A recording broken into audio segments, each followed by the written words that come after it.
The first week of the UEFA Champions League is over, and the standings have given us a glimpse of how the teams have started their campaigns. Here's a summary of the current positions of all the teams, based on their points and goal difference. GD after the opening round.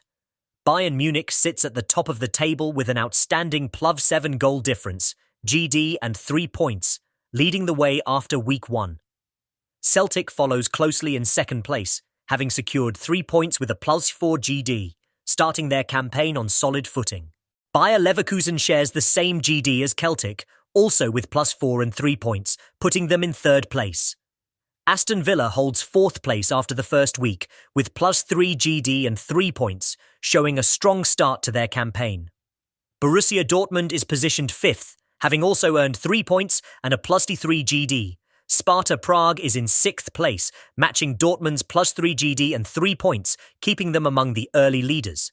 Liverpool comes in seventh with +2 GD and 3 points, off to a promising start in the competition. Juventus rounds out the top 8, with a similar record of +2 GD and 3 points. Real Madrid holds ninth place with +2 GD and 3 points, securing a solid start despite a narrow win. Sporting Lisbon is in 10th place, having also earned +2 GD and 3 points.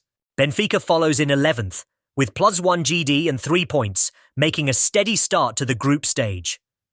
Atletico Madrid sits 12th with +1 GD and 3 points, joining the cluster of teams with narrow victories. Brest comes in at 13th with +1 GD and 3 points, showing promise after the first round. Monaco holds 14th position, similarly with +1 GD and 3 points.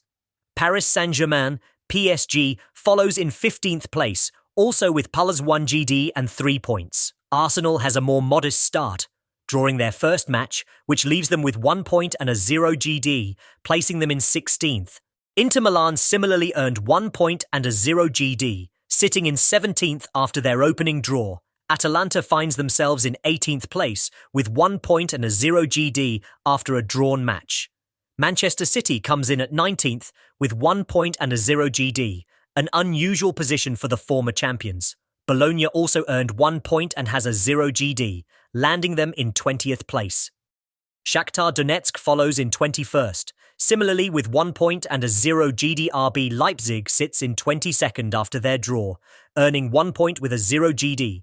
Barcelona finds themselves in an unfamiliar 23rd position, with 1 point and a 0 GD after a disappointing first match. Sturm Graz is the highest-ranked team without points, sitting in 24th place with 0 points and a 1 GD. Crvena Zvezda is in 25th position with 0 points and a 1 GD. Girona shares the same record, with 0 points and a 1 GD, placing them in 26th. PSV Eindhoven suffered a bigger loss, putting them in 27th place with 0 points and a -2 GD. Stuttgart is also on 0 points, with a -2 GD, placing them in 28th. AC. Milan finds themselves in 29th position, similarly with 0 points and a 2 GD. Lille holds 30th place, with 0 points and a 2 GD after the first week. Club Brugge had a tough opening round, placing 31st with 0 points and a 3 GD. Salzburg sits in 32nd position with 0 points and a 3 GD. Young Boys follows in 33rd with 0 points and a 3 GD. Slovan Bratislava is in 34th, having suffered a heavy loss, leaving them with 0 points and a 4 GD. Feyenoord shares the same fate as Slovan Bratislava, sitting in 35th with 0 points and a 4 GD. Dinamo Zagreb rounds out the standings in last place with 0 points and a 7 GD, having suffered the heaviest loss in the first week. Week 1 has already provided plenty of surprises, with some big names like Manchester City, Barcelona and Inter Milan dropping points, while Bayern Munich and Celtic made a statement with their dominant performances. As the competition progresses, these teams will be looking to build on their starts or, in some cases, recover from early setbacks. Week 2 promises even more excitement as the race for qualification heats up.